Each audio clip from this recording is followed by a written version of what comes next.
நான் இப்படி தாங்க செய்வேன் என்பது சொல்றது தப்பே கிடையாது. நான் இப்படி தான் இருப்பேன் என்று சொல்வது தப்பே கிடையாது. அது மேட்டுமை அல்ல. ஆனால் எந்த பக்கம் போகிறோம் என்பது தான் கவனமாக இருக்க வேண்டும்.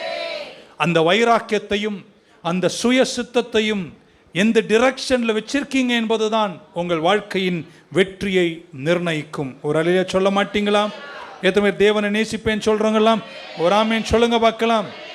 ஹல்லேலூயா.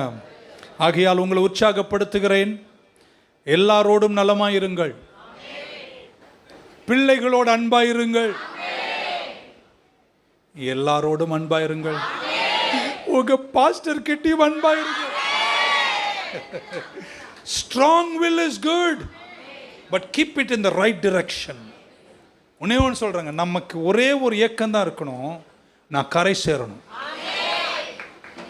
அந்த தூரத்தில் நான் போய் நிற்கணும், என் சந்ததி உயரணும், நான் செய்வதெல்லாம் வாய்க்கணும், நான் தேவ நாமத்தை உயர்த்தணும், தேவன் சித்தம் நிறைவேற்றி முடிக்கணும், என் ஓட்டத்தை ஜெயமா முடிக்கணும். இந்த வழியில் வரக்கூடிய பல விஷயங்களில் நேபுகாத்நேசாரை போலும் பெல்ஷஸ்ஸரை போலும் தேவையில்லாத தப்பான வழிக்கு தேவையான மேட்டிமைகளை வளர்த்து கொண்டு வாழாதிருங்கள். அது உங்களுக்கு உரசலையும் வீழ்ச்சியும் கொண்டு வரும்.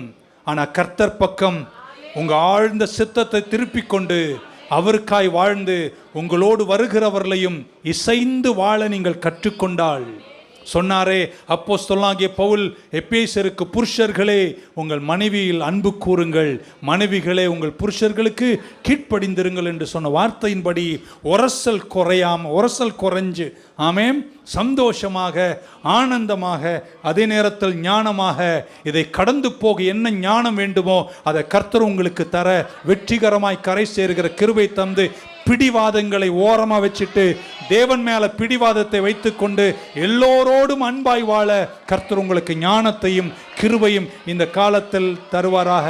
ஒத்துக்கொள்றோங்க இருந்தா ஒரு அலையிலே சொல்லிடுவோம்.